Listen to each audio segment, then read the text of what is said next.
Tov, Boker Tov à tous, on continue notre étude sur l'hébreu biblique et nous sommes arrivés à la paracha de Émor. Alors comme à notre habitude, on va analyser le premier verset et en général, comme dans le premier verset, vous avez le mot qui va être l'âme de la paracha, le nom de la paracha. Donc il faut qu'on comprenne quelle est la signification de cette amira, de ce Émor, de cette parole divine qui est l'âme de cette paracha. Alors on va rentrer directement dans le texte.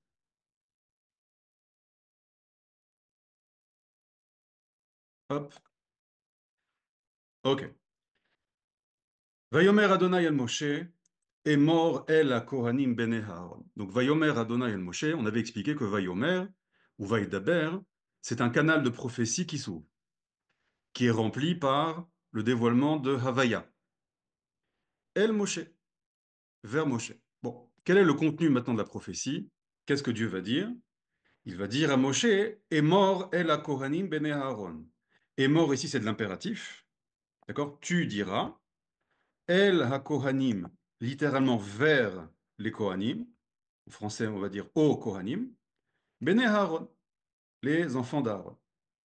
Ve amarta alehem, comme d'habitude, vav conversif, d'accord, je vais vite maintenant, on connaît tout ça. Amarta au passé, tu diras, le vav convertit le passé au futur, ça tu as dit, et ça deviendra en fait tu diras. Donc ve amarta alehem, tu leur diras, les nefesh, envers une nefesh, alors nefesh, l'intériorité de la personne, d'accord? Il y a nefesh et neshama, on va dire intériorité de la personne. Lo yitama. Alors, on avait étudié la racine tamé, vous vous souvenez la dernière fois. On avait dit que tamé, c'est pas l'impureté. Tamé, c'est une dimension de vie qui va être bouchée. Donc là, on va parler de la plus grande des tum'a, c'est effectivement la mort. D'accord? La mort, c'est toute la présence de vie de la personne qui va se boucher totalement. Donc, à une nefesh qui, en fait, mort, ça dont on parle ici, loïtama. Il ne devra pas être en contact, il ne devra pas être en contact avec cette stima, cette bouchure de vie. En gros, il ne doit pas être en contact avec la mort. Be'amav alors littéralement, c'est dans ses peuples. Be'amim shelo. D'accord? Be'amav, c'est Be'amim shelo. Bon. Ce qui m'intéresse déjà, on va expliquer. Donc, en gros, la parole ici, c'est de dire que le Kohen ne doit pas être en contact avec la mort. La suite, on va dire, donc c'est pour ça que le Cohen n'a pas le droit de rentrer dans un cimetière, il n'a pas le droit d'assister à un enterrement, il n'a pas le droit, si il n'a pas le droit dans une pièce où il y a un mort. Par exemple, en Israël, dans les hôpitaux, lorsqu'il y a dans certains hôpitaux, il y a un système qui est installé avec un panneau qui s'allume lorsqu'il y a un mort dans l'hôpital. Et donc, on indique au Cohen, il y a un panneau comme ça, il y a marqué, je ne sais plus ce qu'il y a marqué par rapport au Cohen. Et donc, le Cohen sait qu'il doit quitter l'hôpital parce qu'il y a un mort dans l'hôpital. Donc, même, il n'a pas le droit d'être dans un endroit, hein, dans une pièce ou dans un bâtiment dans lequel il y a un mort. Bon, la question c'est, avant de rentrer dans le texte, j'aimerais juste faire une petite parenthèse sur ça. Pourquoi le Cohen, on le protège de la mort? Alors, pas tout à fait, parce que dans la suite des versets, on va voir que il a le droit d'être en contact avec la mort si c'est des gens proches, c'est-à-dire ses parents, ses frères et sœurs, sa femme, ses enfants, chas v'shalom. D'accord? Ça, toutes les personnes les plus proches. Il peut évidemment les enterrer, aller à l'enterrement, etc., etc. Mais sinon, il n'a pas le droit. Et si on fait un petit récapitulatif des choses dont on protège le Cohen, vous avez une liste très intéressante. Donc la première chose, ça va être la mort. On va protéger le Cohen de la mort. C'est le premier interdit des Cohen. Le deuxième interdit, c'est dans la cellule familiale. Le Cohen n'a pas le droit de se marier avec une femme divorcée. La troisième chose, c'est que le Cohen, on le protège de la difficulté et de la souffrance de la parnassa, c'est-à-dire le fait de travailler. Donc il ne doit pas travailler, mais il va recevoir la terouma. La terouma, ce sont les prélèvements que font les béné Israël sur les fruits, les légumes, les moissons, etc., et qui vont nourrir et alimenter cette aristocratie que sont les Kohen. Et le dernier point, c'est que le Kohen n'a pas de part en terre d'Israël. Qu'est-ce que ça veut dire? Chaque tribu, les 12 tribus, dans les 12 tribus, il y a la tribu de Lévi. La tribu de Lévi n'a pas de part d'un endroit spécifique en Israël, mais elle est éparpillée dans tous les béné Israël. Donc elle n'a pas d'emprise sur la terre. Les Kohanim qu'on avait expliqués, la tribu de Lévi de manière générale, leur fonction est double. Un, c'est évidemment le service du Mishkan, qui deviendra après le temple. Et deux, c'est un rôle d'éducateur. Donc les Kohanim ont pour responsabilité d'éduquer les béné Israël. C'est pour ça qu'ils sont éparpillés. Maintenant, pourquoi le Kohen est protégé de la mort? Il ne peut pas se marier avec une femme divorcée et il n'a pas à travailler. Alors, il y a un avantage et un inconvénient. C'est-à-dire que le Kohen, il est consacré à Hachem, et donc on va le mettre dans une sorte de bulle qui va le déconnecter de la réalité. C'est-à-dire, la réalité des hommes, c'est une réalité où c'est pas le monde des bisounours. On est confronté à des grandes difficultés. Et il y a trois domaines, les trois difficultés de trois domaines principaux de la vie de l'homme. C'est la mort, c'est le mariage, la famille, et c'est le travail. Et de ces trois domaines-là, on veut protéger le Kohen. Donc la mort, c'est clair. Pourquoi maintenant une femme divorcée? Quel est le problème? Une femme divorcée, elle porte en elle une sorte de traumatisme, plus ou moins grand, d'accord? Mais il y a une sorte de brisure. Un- Lorsqu'une femme divorce, elle reçoit de son mari ce qu'on appelle le get. Le get, c'est un document, on va dire, administratif qui va briser les liens qui la lient à son mari. Dans la Torah, le get est appelé get kritut. Il y a une notion de karet. Karet, c'est une sorte de brisure, une sorte de coupure qui se crée. Donc c'est très bien, le mariage ne correspondait pas. Elle maintenant, elle quitte son mari, elle peut se remarier, etc. Le problème, c'est quoi? C'est qu'il y a une sorte de trace qui reste dans l'inconscient de cette femme. Elle porte ça en elle. Et on veut pas que le Cohen soit en contact avec ça. On veut pas que le Cohen soit en contact avec un mariage qui a échoué. C'est pour ça que on dit il ne doit pas se marier avec une femme divorcée. Donc ça veut dire que dans la cellule familiale, une cellule familiale qui a échoué, peu importe à cause de qui, hein, eh ben on veut en protéger le Cohen. Ça, on le fait vivre un peu dans une bulle. Et la terouma, évidemment, hein, c'est le subvenir à ses besoins, la difficulté du travail. D'accord, je vous rappelle qu'en hébreu, la'avod, ça vient de la racine oved, avdut, qui signifie l'esclavage. C'est-à-dire qu'il y a une dimension de difficulté, d'esclavage, de dépendance dans cette dimension du travail dont on veut protéger le Kohen. Bon, d'un côté, c'est extraordinaire, d'un autre côté, il est un petit peu déconnecté de la réalité. Donc c'est pour ça que le Kohen n'a pas d'ancrage dans la terre d'Israël. Bon, ça c'était un peu le contexte du verset. Maintenant, j'aimerais qu'on s'approfondisse sur la parole de Hémor. Alors regardez, il y a marqué Vayomer, Hachem el Moshe. Jusque-là, on n'a pas de problème. Hémor el Kohanim, c'est tout à fait classique. D'accord? Vaïdaber, Hachem el Moshe, les morts, Vayomer est mort. C'est-à-dire que le fait que la Amira soit doublée, a priori, il n'y a pas de problème. Le problème, c'est quoi? C'est qu'on on ne nous dit pas quelle est la parole. Il aurait dû marquer Vayomer Hachem el Moshe, et mort el Akolim bene Aaron. Ok, qu'est-ce que je dois leur dire, Hachem? Et là, tu dois me dire les Nefesh ou les Tama Be'amav. Ils ne devront pas être en contact avec un mort. Mais on a une expression ici qui vient faire une rupture. Ve'amarta alehem. Une troisième fois, on a le mot Vayomer, cette racine Omer. Et ça, par contre, c'est pas du tout commun. Ça veut dire qu'en fait, ici, vous avez une phrase d'introduction, vous avez une première parole de Dieu, un premier dire de Dieu, et mort à la Kohen ben Aaron.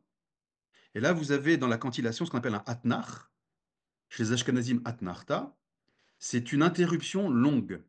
Quand on lit la Torah ici, il y a un arrêt. C'est une sorte de point-virgule. Donc ça veut dire que cette phrase est un peu indépendante. Et on a un problème, c'est qu'il n'y a pas marqué quelle est la Amira, quelle est la parole. Qu'est-ce que je dois dire au Béné Aaron? Il n'y a pas marqué. Et après, il y a un deuxième ordre de Dieu. Vea Martha Alehem, tu leur diras autre chose. Les Nefesh Loitama Be'amav. Donc attention, cette première phrase n'est pas en lien avec la suite. Si ça devait être en lien, on aurait dû enlever ça. On aurait dû dire « Et mort à la Kohanim ben Aaron, les nefesh utam b'yamav ». Et là, il n'y a pas de problème, c'est une structure très classique d'un verset. Le problème, c'est qu'on a mis une rupture ici, avec la cantillation, et en plus, après, on a une nouvelle phrase, Ve amarta alehem. Et donc, on est obligé de dire qu'ici, il y a une parole de Dieu qui a été révélée à Moshe et qui est tellement importante que c'est le nom de la paracha. Et le problème, c'est qu'on ne sait pas ce qui a été dit. Donc, c'est une parole, a priori, cachée ici. Bon, beaucoup de commentateurs vont faire cette remarque-là et essayer de découvrir, c'est quoi cette parole? De quelle parole on parle? C'est très étrange que Dieu va tout d'un coup euh, écrire un texte qui va être de manière intentionnelle caché. Soit tu dis rien, si c'est un truc caché, laisse ça dans la tradition kabbalistique à l'oral. Mais si tu me l'écris, il faut qu'il y ait un sens, il faut qu'il y ait comment dire, une cohérence dans les versets. Et donc, Rabbi Avraham Ibn Ezra, qu'on appelle le Ibn Ezra, un des plus grands commentateurs de la Torah, avec les trois plus grands sont Rashi, Ranban, Nachmanide et le Ibn Ezra. D'accord, le Ibn Ezra, c'était un grand sage séfarade, donc en Espagne, au Moyen Âge, très grand commentateur de la Torah. Donc lui, il s'est posé la question, et il y répond. Il dit non, t'inquiète pas. C'est pas un truc caché, on ne sait pas, et c'est comme ça. Non, non. Il y a une cohérence dans cette phrase-là, et on sait quelle est cette parole. On va lire le Ibn Ezra ensemble. Que dit le Ibn Ezra? Et mort et la Kohanim. Vous voyez, ça le dérange aussi. Il commente ce passage-là de Emor et la Kohanim. Achar shehizir Israël uvne Aharon bichlalam liot kedoshim. Après avoir averti les béné Israël et les béné Aaron, qui sont inclus dans les béné Israël, d'être kedoshim, izhir béné Aaron shem chavim lishamer midivrem, etc., etc. Alors, de quoi il parle ici? Il dit, mais attends, cette parole-là, de Emor à la Kohanim, c'est le début de la paracha de Emor. Donc elle fait suite à la paracha qui la précède, de Kedoshim. Et donc, dit le Ibn Ezra, cette parole-là, c'est la suite de Kedoshim. C'est-à-dire que Vayomer Hashem el Moshe, Emor à la Kohanim ben Aaron, c'est une nouvelle paracha, mais qui a un pied dans Kedoshim. Je vous rappelle que dans la Torah, on n'a pas de ponctuation, on n'a pas de voyelle, d'accord? C'est-à-dire que les passages comment dire, se suivent, d'accord? Et on peut les lier ensemble. Donc le fait que maintenant on ait une paracha dans la tradition avec quelque chose de nouveau, etc., ça c'est la façon dont on va la lire, les chalek, on va la diviser. Mais dans la Torah, tout est écrit à la suite. Et donc le Ibn Ezra dit que Emor el Kohani bene Aaron, et qu'est-ce que tu leur diras? Tu leur diras ce que tu as dit à tous les béné Israël précédemment, juste avant. Et qu'est-ce que tu leur as dit? Hop, on passe à la paracha de la semaine dernière. Vaïtaber Adonai el Moshe les morts. Daber el kol addad béné Israël. Parle à toute l'assemblée des béné Israël. Ve'amarta alehem, et tu leur diras, Kedoshim tihiyu. Soyez Kedoshim. Ki kadosh ani, car je suis kadosh. Hachem Elohechem, Hachem votre Dieu. Donc, dit le Ibn Ezra, voilà, dans la paracha la semaine dernière, Dieu t'a dit de t'adresser à tous les béné Israël et de leur dire Kedoshim tihiyu. Et bien maintenant, tu vas redire cette phrase au béné Aaron. Bon, on va expliquer c'est quoi Kedoshim, évidemment. On va expliquer c'est quoi la Gdusha. Mais évidemment, ici, on a une question. Comment ça, les béné Aaron ne sont pas inclus dans l'Assemblée d'Israël? Évidemment, ils sont inclus. Pourquoi il faut leur redire ça? Quand on dit Kol Hadad béné Israël, ça inclut Aaron et toute la tribu de Lévi. Donc pourquoi il faut le redire? Il dit non, parce qu'il peut y avoir une confusion. Parce que parmi les 12 tribus, puisque cette tribu est consacrée à Dieu, puisque cette tribu, on va leur dire à la suite de la paracha de Hémor, regardez, qu'est-ce qui a marqué à la suite de la paracha de Hémor? Là, c'est le début du verset, on a vu, et la suite. Kedoshim yul Elohehem. Ils devront être kadosh pour leur Dieu.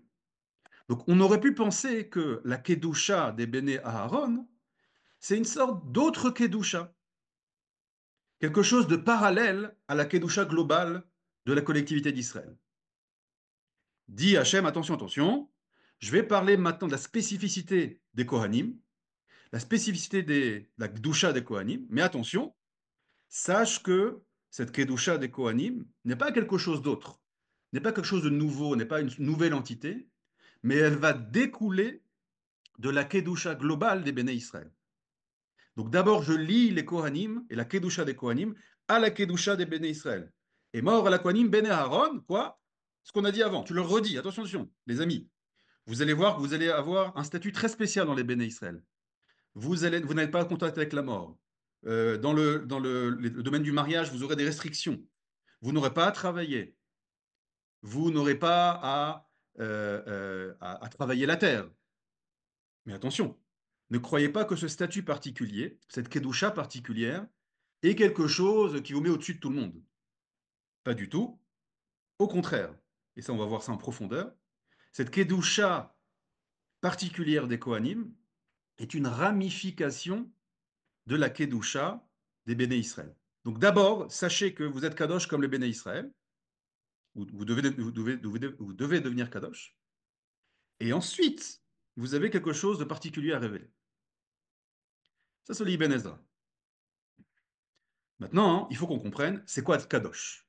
C'est quoi la gdusha? Bon, évidemment, kadosh ne veut pas dire être saint. La sainteté, on dit en français, est imbibé de notions chrétiennes. Le saint dans le christianisme, c'est quelqu'un qui va être isolé dans un monastère et se restreindre dans sa connexion à la matérialité et aux hommes. Donc l'isolation, le fait qu'il soit ermite, le fait qu'il mange moins, qu'il dorme moins, qu'il boit moins, etc., plus il va s'éloigner, plus il va se déconnecter, plus il va s'isoler, plus il sera saint. On va voir que être kadosh, c'est exactement l'inverse. Donc maintenant, on va définir en profondeur ce que c'est d'être kadosh. Pourquoi on parle de ça? Parce que, nous dit le Ibn Ezra, c'est le Hémor. Hémor et la Kohanim, c'est de revenir sur cette parole d'être kadosh. Donc il faut comprendre c'est quoi être kadosh pour comprendre c'est quoi Hémor et la spécificité de la kedusha des Kohanim. Alors, c'est quoi être kadosh? Notez bien la définition.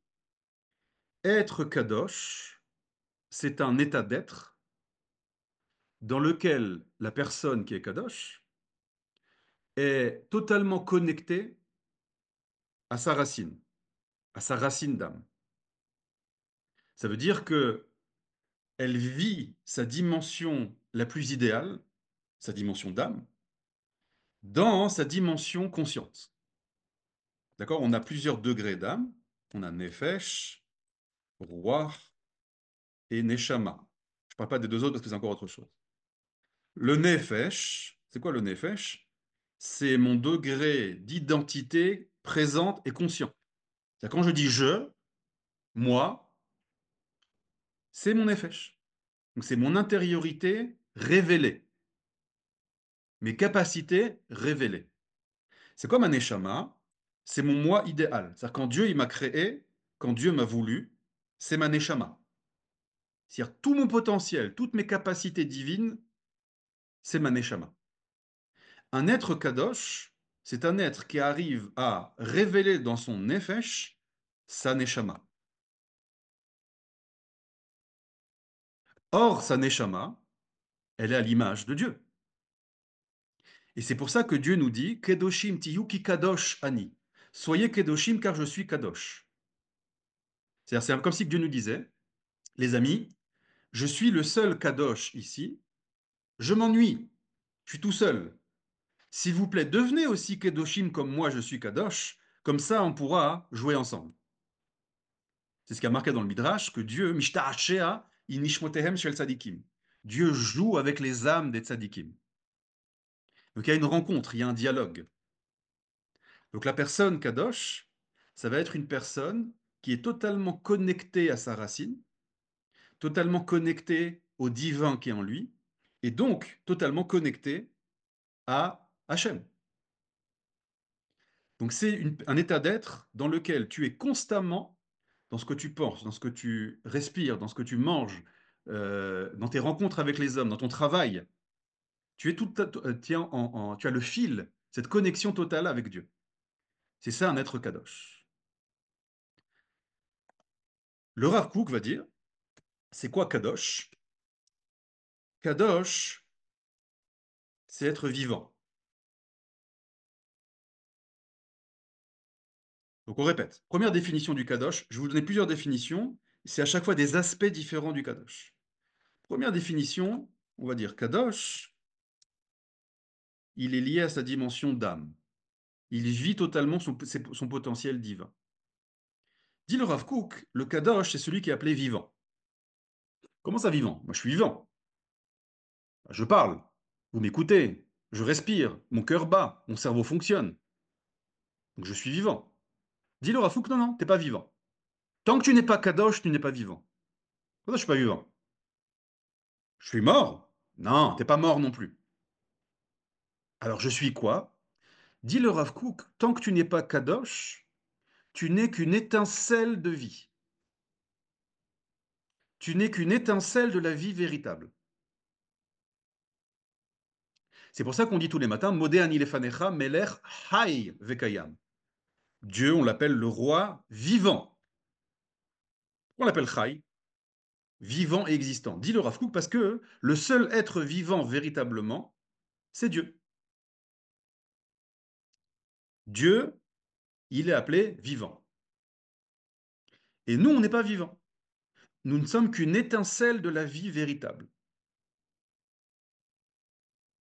Et c'est quoi être vivant? C'est être kadosh. Quand tu arrives par ce travail intérieur à purifier tes midotes, à purifier tes pensées, ta parole, à améliorer ton comportement, à accomplir la volonté divine à travers les mitzvot, à travers l'étude de la Torah, à travers tous les actes, à travers le fait que tu réalises ton être et ta mission sur Terre, doucement, doucement, cette étincelle qui te maintient en vie grandit, grandit, grandit, grandit, jusqu'à ce que tu arrives à te connecter à la racine de la vie, ce qu'on appelle la Kedusha. Et quand tu es connecté à la racine de la vie, bah, tu es toi-même Kadosh, comme Dieu, il est Kadosh. Et dit le Rav Kook, c'est quoi la caractéristique d'une personne Kadosh, slash une personne vivante? C'est une personne, un être, qui, tous les éléments avec qui il est en contact, il lui transmet la vie. Il devient lui-même source de vie. C'est ça notre Kadosh. L'être Kadosh, quand il mange, c'est pas juste pour nourrir son ventre. L'être Kadosh, quand il mange, c'est pour donner la vie à la nourriture. C'est pas la nourriture qui donne la vie, comme nous, pour vivre, on a besoin de la nourriture. Non, non. C'est lui qui donne la vie à la nourriture. Qu'est-ce que ça veut dire donner la vie à la nourriture? Par exemple, les Kabbalistes, je vous donne un exemple. Le Harizal dit que parfois, dans les réincarnations, dans les Gilgulim, il va y avoir des étincelles de sainteté, voire même des âmes emprisonnées dans du minéral, du végétal ou de l'animal. C'est lié à des punitions de ces âmes, ont fait des fautes graves, etc. Une des punitions, c'est être réincarné dans ces dimensions-là.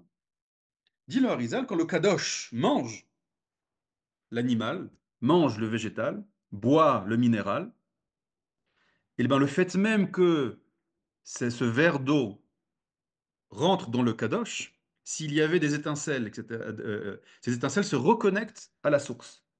Il redonne la vie à l'eau. Il devient lui-même source de vie comme Dieu est source de vie.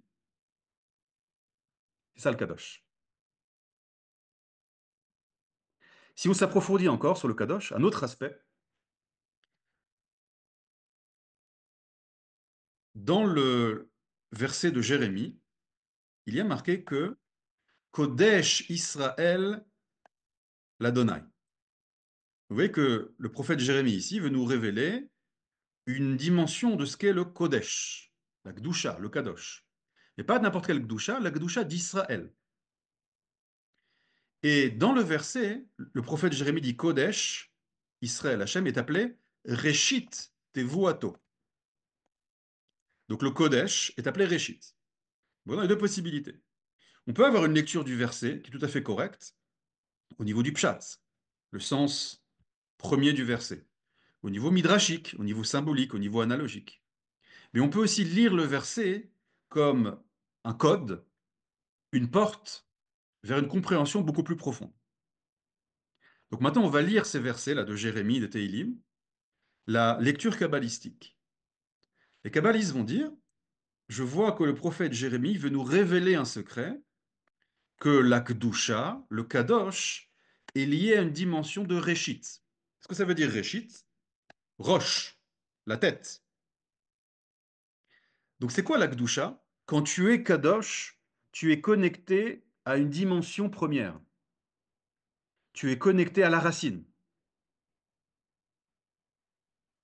À la racine de quoi? À la racine de la vie, comme a dit le Rav Kook. C'est pour ça que puisque tu vis la dimension de racine, tu es à la racine de toute la vie.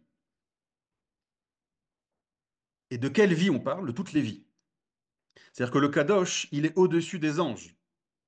Le Kadosh, il est connecté à la racine de la vie de toute la création. C'est pour ça que Yaakov Avinu, quand il veut envoyer un message à son frère, il envoie des anges. C'est-à-dire que le Kadosh, il est au-dessus des anges, il est connecté à la racine de toute vie, la racine de la création, le Réchit. Bereshit, il est connecté à Bereshit. Et donc, Yaakov, quand il veut envoyer un message à son frère, il envoie des anges. Les anges sont au service du Kadosh. Il peut même, il y a un ange de la mort qui veut l'attaquer, le tuer. Il peut même combattre un ange. Qui peut combattre un ange? Il n'a pas de corps, un ange. Comment tu peux combattre un ange? Un Kadosh, il peut. Parce qu'il est connecté à la racine de toute la vie, de toute la création. Il est connecté au Réchit. Et il peut même tuer un ange. Il peut même créer des anges. C'est pour ça que dans le livre de Télim, il y a marqué Réchit Chochma. Cette dimension de Réchit. Donc, tout ça, c'est des différents aspects de la Gdusha. La Gdusha, un de ses aspects, c'est qu'elle est Réchit, première, racine. Et la Réchit, c'est la Chochma. C'est la sphira de la Chochma. Qui est la sphira de la Chochma dans l'arbre des séphirotes. Je vous rappelle que c'est la première émanation. La Chochma, c'est la première des séphirotes, la première émanation. Chochma, Bina, Da'at. D'accord. Le Keter, c'est autre chose. Le Keter, il est lié à Adam Kadmon, c'est encore autre chose. Donc celui qui est Kadosh, il est connecté à une sagesse. Mais pas n'importe quelle sagesse.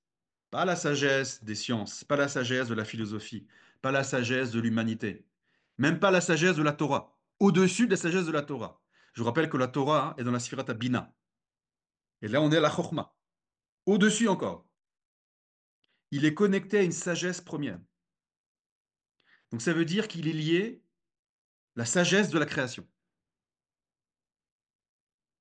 Et donc il a une vision et une compréhension et une connexion à toute la création. C'est pour ça que quand Moshe Rabbeinu nous parle, qui était Kadosh, je dis ça souvent, dans la paracha de Haazinu, il veut maintenant parler. Qu'est-ce qu'il dit? Haazinu ha-shamaim ve'haaretz. Écoutez maintenant que Shamaim va Haaretz m'écoute. Je vous rappelle que Shamaim, dans les sphirotes, c'est la sphirate à Bina. C'est très, très, très, très, très élevé. Hein. La sphirate à Bina, on ne l'atteint qu'une fois par an, c'est le jour de Kippour. Et Shamaim, c'est la racine de tous les mondes spirituels. C'est la maman de tous les mondes spirituels. Donc Moshe, quand il parle, il dit voilà, Shamaim, maintenant tu m'écoutes, c'est moi qui parle. Et Haaretz, donc toutes les dimensions matérielles, le cosmos, les extraterrestres. Comme Moshe parle, Vadabera, et maintenant je vais parler. C'est-à-dire Moshe, il est au-dessus de tout ça. Parce que quand il parle, tout le monde écoute, tout le monde se tait. Même Shamaim se tait. Le monde des anges se tait quand Moshe parle. C'est ça être Kadosh. Réchit Chochma. C'est lié à la sphira de la Chochma. Donc si on résume maintenant, on a dit que Kadosh, c'est lié à une dimension de Neshama. Kadosh, c'est une dimension de vivant. Mais pas vivant au sens humain du terme, vivant au sens comme Dieu est vivant. On a dit maintenant que Kadosh, c'est lié à la dimension du Réchit, à la racine de tout, la racine de la vie, la racine de la création. C'est lié aussi à la Chokhmah, c'est-à-dire qu'il est lié à une sagesse qui le connecte à tout. Le Rav Kook, je vais vous raconter deux histoires. Le Rav Kook, un jour, il se lève, et donc on était au début du XXe siècle, je crois, et vous savez qu'à l'époque, en Russie, il y avait le tsar Nikolai, qui était un tsar, un empereur extrêmement cruel, dont extrêmement cruel avec les Juifs. Et un jour, le Rav Kook se lève d'un rêve, et je crois que c'est son fils, le Rav Yehuda, qui était là, qui témoigne, et le Rav Kook dit, dans mon rêve, j'ai tué Nikolai. Et quelques jours plus tard, le Rav Kook était en Israël, hein, quelques jours plus tard, le tsar meurt. Qu'est-ce que ça veut dire? C'est-à-dire que le Kadosh, dans son rêve, il peut tuer quelqu'un. Le Kadosh, dans son rêve, il peut ressusciter quelqu'un. Il peut faire vivre quelqu'un. Ça, il y a des histoires très, très connues sur le Rabbi Lubavitch, qui, un jour, il demande à un de ses élèves, il était à New York, prends cette lettre-là, va, il envoie au bout du monde, en Nouvelle-Zélande, en Australie, ou je ne sais pas où, va à telle adresse, telle rue, telle, etc., tape à la porte, dit je viens au nom du Rabbi Lubavitch, et donne-lui cette lettre. Le type, il va, il prend un billet d'avion, le lève, il va au bout du monde. Il n'y avait pas Waze, il n'y avait pas Google à l'époque, ou qui cherche, etc. Il se retrouve dans un coin paumé. Il tape à la porte. Il voit qu'il y avait une mezouza à la porte. C'était un juif. Qu'est-ce qu'il fait un juif au bout du monde comme ça? Il tape à la porte. Il dit voilà, vous ne me connaissez pas. J'ai une lettre du Rabbi Lubavitch. Il dit c'est qui le Rabbi Lubavitch? Il ne sait même pas c'est qui le Rabbi Lubavitch. Juste, lisez cette lettre. Et il ferme la porte. Il revient à New York. Il dit au rabbi c'est quoi l'histoire? Il dit oui. Lui, je sais que il a telle difficulté, telle difficulté, telle difficulté. Je lui écris dans la lettre tout ce qu'il doit faire pour se réparer. Maintenant, ils ne se sont jamais vus, ils n'ont jamais communiqué ensemble. Il ne sait même pas c'est qui le Rabbi Lubavitch. Mais le Rabbi, il sait. Il est connecté à tout. Donc voilà. Je vais maintenant t'envoyer une lettre au bout du monde et pour t'aider, pour t'envoyer de la vie, pour t'envoyer de la lumière. Après, tu as libre arbitre. Tu veux pas, c'est ton choix. Mais je viens t'aider. Je viens te donner de la lumière. Quand tu es en contact avec le Kadosh, quand tu rencontres le Kadosh, tu te grandis. La simple vision du Kadosh, ça te, tu t'abreuves à la source de vie. Ça, c'est le Kadosh. Et la dernière dimension du Kadosh, c'est ce qui est marqué ici, dans Bereshit. Dans Bereshit, il y a deux mondes. Un monde qu'on appelle le Eden et un monde qu'on appelle le Gan, le jardin. Et entre ces deux mondes, il y a un Nahar, il y a un fleuve. Le texte dit Venahar yotse me'eden. Il y a un fleuve qui sort d'un monde qu'on appelle Eden, les Hashkot et Agan, pour abreuver le jardin.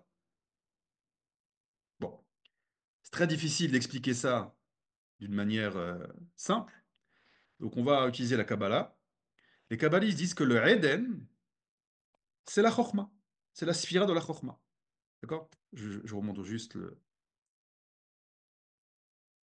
le schéma de l'arbre de la Chokhmah.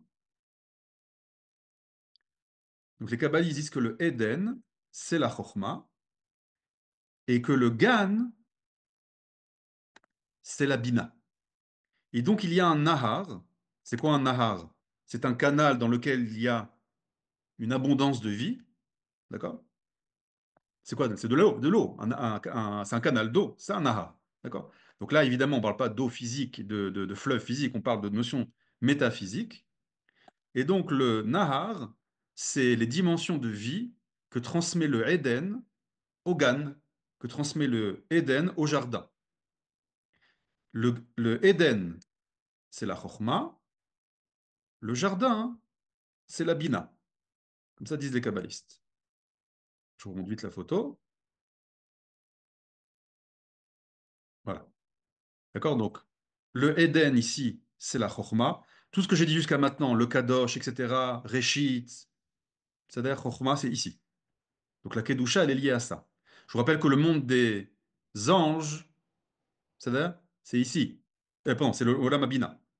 Donc il est au-dessus du monde des anges. C'est-à-dire, le monde de l'âme de l'homme, c'est ici, c'est l'âme Yetzira. Donc il est au-dessus de tout.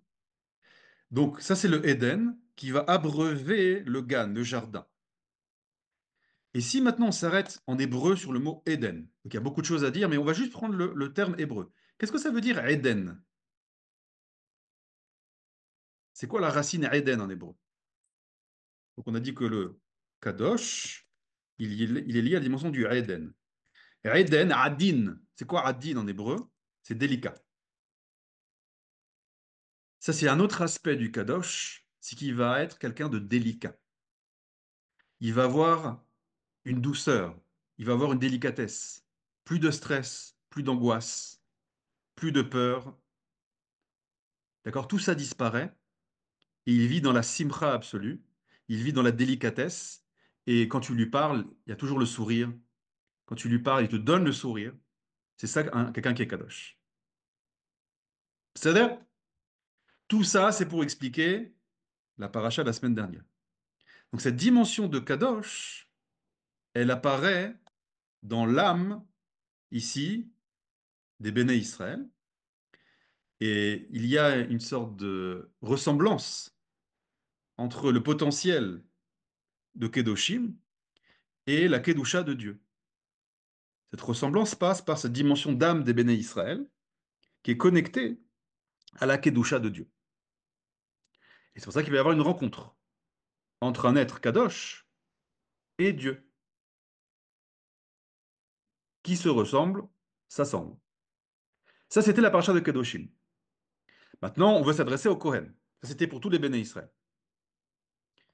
D'ailleurs, que veut dire Tihiyu ici? Kedoshim Tihiyu. Il y a deux lectures. Tihiyu, a priori, c'est soyez Kedoshim. Ça veut dire quoi? C'est un ordre. C'est-à-dire? Donc il y a une lecture ici de dire que Kedoshim, c'est un ordre. Ça veut dire que tu dois faire tes efforts, tu dois travailler sur toi-même pour te connecter à cette Neshama, à cette source de vie, à ce Réchit, à cette Chochma, à ce Eden. C'est un travail. Ça tombe pas du ciel. Tu dois travailler sur toi, tu dois te nettoyer intérieurement, tu dois te reconnecter, harmoniser, te nettoyer, te laver pour te connecter à ces dimensions de Kedoshim. D'accord? Petite précision aussi. Et donc le Kadosh, vous vous souvenez, j'ai dit au début, c'est pas le saint, parce que le saint, c'est celui qui se déconnecte de la vie. Le Kadosh, c'est l'inverse. Le Kadosh, c'est plus il est connecté à son peuple, à l'humanité, à la nature, à la nourriture, et plus il puise ses sources. Il est connecté au monde entier. D'accord, je vous raconter une histoire. Le Rav Kook, ça va paraître fou, hein, ce que je dis, mais pour vous montrer de quoi on parle. Ça nous paraît inhumain, ce que je vais vous raconter. Le Rav Kook disait un jour à son élève, lorsque, au bout du monde, il y a un ver de terre qui veut aller d'un point A à un point B, et que sur son chemin, il y a une embûche qui l'oblige à détourner son chemin, je peux ressentir sa souffrance. Ça dit le Rav Kook. Donc, le Rav Kook ressentait la souffrance d'un ver de terre au bout du monde.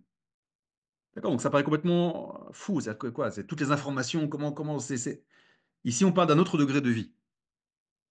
Mais ce qu'a réussi à accomplir le Rav Kook, par l'ordre de Dieu, c'est-à-dire un travail intérieur, on peut lire ça aussi différemment. D'accord? Le tihiyu ici, tihiyu, ça peut être lu soit comme de l'impératif, soyez, soit comme du futur, vous serez. Par exemple, il y a marqué Ve'atem tihiyu li mamlechet kohanim vegoy kadosh. Dieu dit au béné Israël, vous serez une royauté de kohanim et une nation kadosh. Ici, tihiyu dans le verset dans Shemot, c'est pas un ordre, c'est une promesse. Donc en fait ici, la parole de Kedoshim Tiyu, elle a une double lecture. C'est une promesse. Vous allez être Kedoshim, vous allez réussir. Mais pour réussir, il faut Tiyu, il faut accomplir l'ordre. Il faut que vous vouliez réussir. Donc il y a une dimension cachée, une dimension révélée. La dimension cachée, on appelle chez les kabbalistes, la ségoula, okay, c'est-à-dire la capacité intrinsèque, l'essence, kedoshim, tu seras kadosh. Tu veux pas être kadosh? Eh ben, on va te ramener, mon coco, on va te ramener sur Terre, une réincarnation, deux réincarnations, trois réincarnations, 10 réincarnations, et tu vas être kadosh à la fin. C'est-à-dire? Donc ça peut être lu comme une promesse, ça peut être lu aussi comme un ordre. Et les deux sont vrais. La promesse et le côté intrinsèque, l'essence, l'intériorité, à la fin, ça va se révéler. L'ordre, c'est comment ça va se révéler.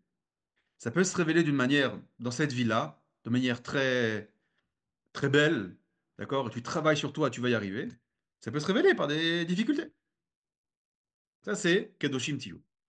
Si on revient au Kohanim, c'est dans tout ce contexte-là, tout ce que je vous ai raconté maintenant, qu'apparaît la paracha de Hémor.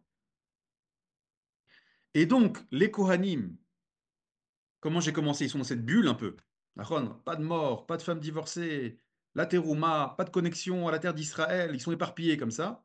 Ils sont un peu dans une bulle. Tu aurais pu penser à tort que le Kohen, Aaron, ses enfants, ont quelque chose d'autre. Une kedusha encore plus grande que la chorma, que le réchit, etc. Non. Et mort la Kohanim, Bene Aaron, dis-leur cette parole. La même parole, Vea Martha Alehem, de tous les Béné Israël, c'est cette même parole. C'est la continuité de cette parole. Oui, je vais dire à la fin, Kedoshim Yul Elohem, les Kohanim aussi vont être appelés Kadosh, mais ce n'est pas une Kedusha supérieure à la Kedusha des Béné Israël, mais c'est une ramification de la Kedusha des Béné Israël. Où on voit ça? On voit ça dans les Sphiroth. On a dit que la Kedusha dont on a parlé tout à l'heure,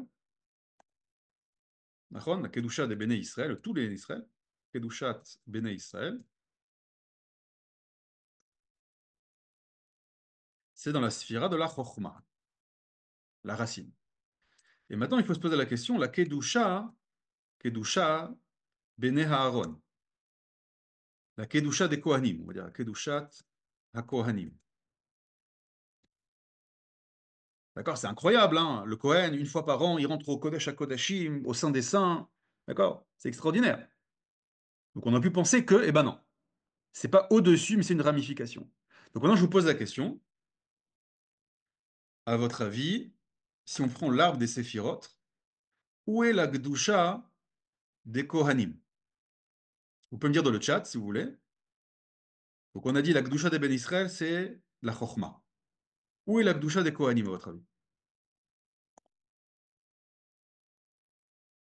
Alors Youssef nous dit la Malchut. Bon, il y a une cohérence à ça, hein. D'accord? C'est que la Malchut, c'est le réceptacle. Comment? Mais c'est pas la Malchut. Allez, il en reste 8. Quelqu'un peut me dire dans le chat? Le Yesod. Alors, Youssef monte vers la bonne réponse, mais c'est pas le Yesod. Alors, qu'est-ce qu'on a? La Tiferet, c'est pas la Tiferet. La Bina, c'est pas la Bina. Allez, il en reste plus beaucoup. C'est pas la Bina. Hod, alors Hod, s'il y a une cohérence, parce qu'on dit que Aaron, il est lié à la dimension de Hod. Mais ça, c'est l'identité de Aaron particulièrement. Mais c'est pas la Kedusha des Kohen, c'est pas le Hod. Alors, le Keter, non. Et nous avons Fabienne qui a la bonne réponse, qui a gagné notre jeu, c'est le Chesed. La Kedusha des Kohanim, c'est le Chesed. Maintenant, ce qui est hyper logique, vous vous souvenez, on a dit que est mort el Béné Aaron, c'est-à-dire que cette parole que tu vas dire au Béné Aaron, c'est la continuité de la Kedusha des Béné Israël, qui est le Réchit, qui est la Chochma. Donc c'est la continuité. Et je vous rappelle, vous avez sûrement dû étudier ça avec le Rav Yoel, que dans les 10 séphirotes, vous avez 3 axes. L'axe de droit qui représente l'axe du Chesed, l'axe de gauche, l'axe de Din, et l'axe du milieu qui est l'axe de la Rachaim, de l'harmonie. Et donc, chez les Kabbalistes, la Chochma est appelée Shoresh HaChassadim. C'est la racine de toute abondance, de tout Chesed. Et c'est quoi la première expression de la chorma? C'est le chesed. Donc le chesed, c'est la première ramification, la première expression de la chorma, de cette sagesse première, de cette vie originelle, de cette vie qui est à l'origine de tout. Donc la kedusha des Kohanim, c'est le chesed. La kedusha de la tribu de Lévi, c'est le chesed. D'où je sors ça? C'est marqué de manière explicite dans le livre de Devarim. Quand Moshe va bénir les 12 tribus, dans Zot HaBeracha, qu'est-ce qu'il dit? Ou les Lévi Amar, ou les Lévi, tu diras, Tumecha ve'urecha, te'urim ve'tumim, d'accord, les plaques que le Kohen avait sur son torse, les Ish Chasidecha. Le Lévi, la tribu de Lévi, c'est la tribu qui est liée à la dimension du Chesed. Et donc la Kedusha, quand il y a marqué Kedushim Yul Elohem des Kohanim, sache que ils puisent leur Kedusha de la Kedusha collective. Donc le Kohen, il n'est pas isolé, il n'est pas dans un monastère, il n'est pas ermite dans une grotte. C'est l'inverse. Le Kohen, il est éparpillé dans tous les béné Israël. Le Lévi, il est éparpillé. C'est l'homme du chesed. Le chesed, je rappelle, c'est le don à l'autre. C'est-à-dire que si le Kohen s'isole, c'est fini. Il s'est déconnecté de la source. Toutes ses capacités, mitnavlim, s'effondrent, pourrissent.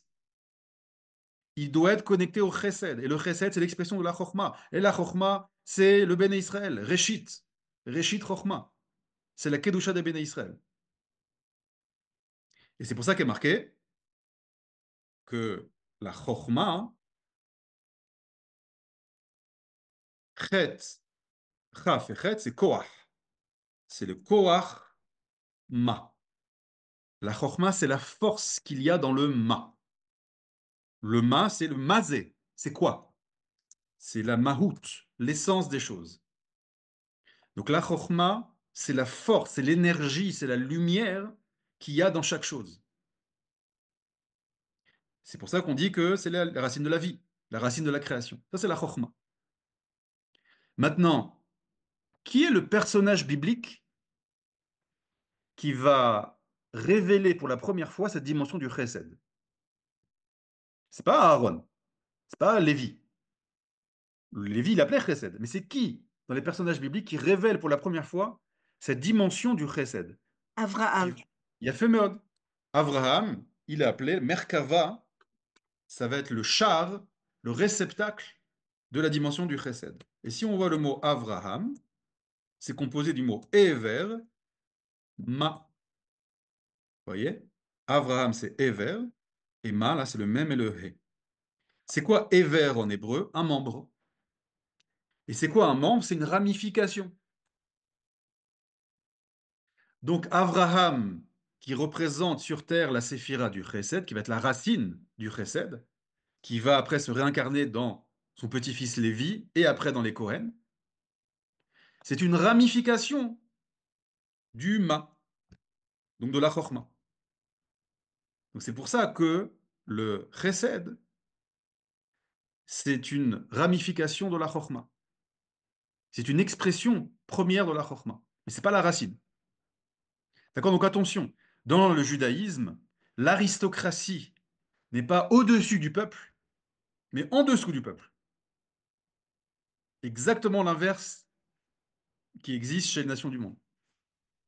Donc une vraie aristocratie, c'est une aristocratie qui puise ses sources du peuple, qui est totalement connectée au peuple et qui, j'allais même dire, est soumis, dans le sens où ils doivent servir le peuple, voilà, au lieu de soumis. C'est le chesed qui sert les intérêts de la chorma. Si on traduit, c'est la tribu de Lévi, la tribu de l'aristocratique, qui sert les intérêts des béné Israël. Parce que le chesed, il est en dessous de la chorma. Et si les Kohanim veulent devenir une aristocratie déconnectée du peuple, au-dessus du peuple, ah bah là c'est une catastrophe. C'est ce qui s'est passé avec les Hashmonaïm. D'accord? Les Hashmonaïm, donc la révolte des Hashmonaïm, des Asmonéens, c'était des Kohen d'accord? Yehuda Maccabi, Mattathiaou, etc. Donc ils ont pris les armes contre les Grecs, et c'était très bien. Grâce à ça, on s'est libéré du joug des Grecs. Mais il faut savoir que ils ont pris le pouvoir, c'était très bien. Le problème, c'est qu'ils auraient dû transmettre après le pouvoir. À qui? À la tribu de Yehuda. Donc ils ont ramené l'indépendance politique en Israël, ils ont chassé les Grecs, mais le fait qu'ils ont après voulu conserver le pouvoir et transmis la royauté de père en fils, c'était une erreur. Ils sont sortis de leur cadre.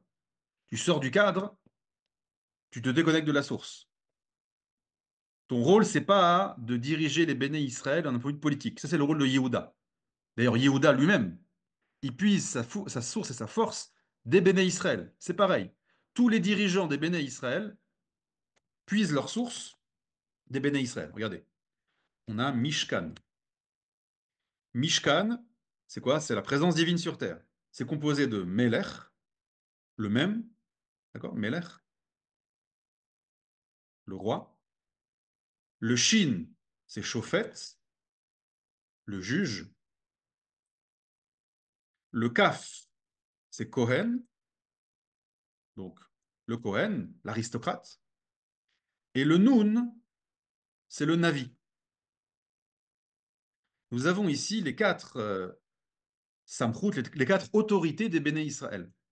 On a le pouvoir politique, on a le pouvoir judiciaire, on a le pouvoir, j'allais dire, aristocratique, d'accord? Et on a ici le pouvoir anarchique, parce que le Navi a une capacité de bouleverser les choses.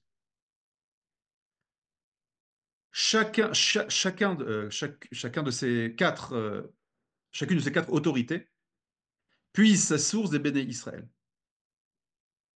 Je vous rappelle que le roi, toute la. D'ailleurs, le roi, Meler, il est lié à quelle séphira? La Malchut, la plus en bas. Donc lui, c'est carrément l'expression la plus basse. C'est-à-dire, il y a marqué que un roi ne peut être nommé que s'il est accepté par les béné Israël. C'est pour ça que le roi David, pendant un temps, il ne s'est pas révélé. D'accord? Il a été oint. Regardez, il a été oint par le prophète Samuel. Shaoul était le roi. Dieu envoie Shmuel dire à David, tu es maintenant le nouveau roi. Il a été oint par Shmuel. Donc c'est Dieu qui décide, mais il n'a pas pu prendre le pouvoir parce qu'on a dû attendre que les béné Israël l'acceptent. Même s'il est oint par Dieu, même si le prophète dit c'est lui le roi, on s'en fout. Si le peuple ne l'accepte pas, il ne sera pas roi. Donc le roi, le pouvoir politique, puise sa source des béné Israël. Pareil pour le juge. Le Cohen en a expliqué, et le Navi, je vais expliquer aussi, il y a marqué que le prophète, pour prophétiser, il faut que la génération soit méritante. Il y a marqué sur Hillel Azaken. Hillel Azaken, il a vécu à l'époque du deuxième temple, où il n'y a plus de prophétie. Il y a marqué dans le Talmud témoigne, Hillel était tellement grand qu'il aurait dû recevoir la prophétie du niveau de Yehoshua bin Nun. Alors pourquoi il n'est pas été prophète? Parce que la génération n'était pas méritante. C'est-à-dire qu'on a un individu qui a fait tout ce qu'il y a à faire, il a coché toutes les cases pour être prophète, pour être kadosh, mais Dieu ne lui parlera pas parce que la génération, elle n'est pas au niveau. Et qu'elle a pour la génération. Eux, c'est eux, moi, c'est moi. Regarde comment je suis kadosh. Non, je ne te parlerai pas. Parce que tu n'as pas compris que ta névoie, ta prophétie, ta kedusha, elle puise ses sources des béné Israël. Si on prend les séphirotes, tout ce que je viens de vous dire, c'est en dessous de la chorma. Donc on a dit, les Kohen, c'est le chesed. Les juges, c'est facile, c'est la gvura, c'est le din. Les prophètes puisent leur source du Netzach. Comme ça disent les kabbalistes, la source de la prophétie, c'est le Netzach. Et le roi de Malchut. Donc vous voyez que tout cela sont abreuvés par la Chorma. Donc si vous avez un Kohen, ou un juge, ou un prophète, ou un roi qui veut soumettre Israël, dominer Israël, pas dans le sens l'orienter, etc., pour ses intérêts, mais pour ses intérêts propres et pas pour les intérêts d'Israël, il est déconnecté de la source et il va échouer. Il perdra le pouvoir, il perdra son autorité, il perdra sa prophétie, il perdra même le temple. d'accord? Les Cohen, finalement, le temple était détruit. À quoi tu sers maintenant? Tu ne sers plus à rien. Alors, tu as un nom Cohen. Alors, tu montes premier à la Torah. Ok, c'est un souvenir. Il n'y a plus de temple. D'accord? Donc, dès que c'est le Cohen, le Shofet, le roi, le Navi ou le juge se déconnecte de la racine de la Gdusha, c'est fini. C'est comme si tu prenais une feuille et tu la déconnectais de sa racine. Au bout d'un moment, ça va pourrir. C'est-à-dire, donc c'est ça le message de Emor et la Kohanim. C'est d'exprimer que cette parole d'Hachem, c'est de la lier à la parole précédente, dit le Ibn Ezra. C'est tout ce qu'on a expliqué sur la Gdusha. Ça, c'est une dimension ici du Kohen. Je vous ai un peu élargi le sujet avec les différentes autres autorités, mais c'est la même chose. D'accord? Pour les chauffettes, pour le prophète ou pour la royauté. L'élément principal, c'est la collectivité. C'est l'âme d'Israël. Tout vient de l'âme d'Israël. Tov, il nous reste quelques minutes. On va passer aux questions. Alors, dans le chat déjà. Ceux qui ont des questions, ils peuvent lever la main également. Par la prière, donc, Kodesh. Bon, j'ai pas compris. Bonjour, Rab. Le Kohen est Kadosh. Mais chacun de nous peut-il atteindre cette dimension pour se connecter à la racine de la vie? Alors, Fabienne, j'espère que maintenant c'est clair. C'est que le Kohen est Kadosh, mais il peut atteindre une Kedusha. C'est-à-dire que sa spécificité de Kedusha, c'est le Chesed. Votre spécificité à vous, en tant que Béné Israël, elle est liée à la Chokhmah. Donc ça veut dire que si vous révélez votre Kedusha intérieure, ça révèle une Kedusha qui est au-dessus du Kohen. C'est pour ça qu'il y a marqué qu'un Talmid Chacham, un Mamzer d'Israël, non, comment on dit? Ah oui, un Talmid Chacham d'Israël est plus grand qu'un Mamzer Kohen. C'est-à-dire si vous avez un sage en Torah, Israël, c'est-à-dire qu'il n'est pas Kohen, il est plus grand, il a la priorité sur un Kohen qui est Mamzer. D'accord? Donc ça veut dire que, d'ailleurs, il y a des mitzvot que les Kohanim ne peuvent pas faire. Donc il y a des dimensions auxquelles ils ne peuvent pas se connecter, les Kohanim. Donc d'un côté, ils ont le temple et toutes les etc. extraordinaires. D'un côté, ils ont des choses auxquelles ils ne peuvent pas se connecter. Donc c'est très spécifique. C'est parmi la Kedusha des Béné Israël où il y a une spécificité des Kohen, qui est immense, hein, qui est géante. Mais la spécificité du Ham Israël, elle est première, elle est réchite. Je continue. Est-ce que la Chokhmah est supérieure à la Bina? Dit Rebecca, oui, ce qu'on avait expliqué ici. Comment se fait-il que le Rav Kook n'a pas pu empêcher la Shoah? Waouh, ok, c'est une question. Attends, je ne vais pas en parler maintenant. La Shoah, c'est un grand sujet. Mais on veut que le peuple d'Israël devienne Navi. Nachon, Yosef, c'est-à-dire que puisque tous les béné Israël sont liés à la dimension de la Chokhmah, donc il y a une capacité de révéler cette dimension du Netzach qui est liée à la Nevoua. Donc chaque béné Israël peut être Navi. Agav, chaque être humain peut être Navi. C'est ce qui est marqué dans le Midrash. Que ce soit un juif ou un non-juif, il peut atteindre la prophétie. Je Euh, m'excuse, c'est plus que ça, parce qu'on nous demande d'être des prophètes. Donc, comment on va euh, épuiser la force de si le peuple, tout le peuple est navé, donc, comme vous avez dit, on épuise toutes ces choses, les shoftim, les navires épuisent leur force du peuple Nachon. de peuple. Mais si le peuple devient navé, d'où Donc ils c'est que le vont peuple, il est épuiser connecté à la source. la force. Il est connecté à la Chokhmah. Il est connecté à la racine.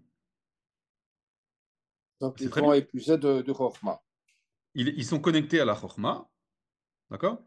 D'ailleurs, c'est intéressant ce que vous dites. Il y a marqué que le fait qu'il y a un roi, d'accord? Il y a une mitzvah de nommer un roi. Le roi, c'est quoi? C'est le dirigeant politique du peuple d'Israël. Viendra un jour où il n'y aura plus besoin de royauté. Ouais. La connexion avec Dieu se fera directement. Le roi, le prophète, le juge, etc., c'est des intermédiaires. C'est-à-dire, si tout le peuple d'Israël devient lui-même Kadosh et prophète, etc., bah, il est déjà directement connecté à la racine. Il n'y a plus besoin d'intermédiaire. Donc, par exemple, il n'y aura plus de mitzvot. On sait que le Talmud dit que les mitzvot seront annulés. Donc, toutes ces intermédiaires qui me connectent à la racine, j'en ai plus besoin puisque je suis connecté à la racine. Donc, ma connaissance de la Torah, mon lien avec Dieu, je l'apprends un peu comme les Havot, d'accord, apprenaient la Torah de leurs reins. De D'accord? là? Et je vous rappelle, les reins, les reins. Ah, Je vous rappelle qu'en hébreu, les reins se disent klaya. oui. Klaya, c'est kol plus ya. c'est l'entièreté du Yud et du He. Génial. Le Yud, c'est la Chokhmah, le He, c'est la Bina. Donc, le niveau des Havot, c'était de connecter comme ça. Donc, quand on sera tous, comme vous dites, Yosef, prophète, etc., on sera totalement connecté à la racine, on vivra cette racine, et plus besoin de Torah, plus besoin de mitzvot. On lira la Torah dans notre âme, on accomplira les mitzvot, c'est-à-dire un acte de la vie quotidienne. Je vais maintenant acheter des tomates au supermarché, c'est un acte tout à fait anodin, et ben me connectera à Dieu comme si maintenant je mettais les tefilines. Parce que je serais kadosh. Vous comprenez? Quand je suis connecté à la racine, le moindre acte prend une valeur de mitzvah. Je continue.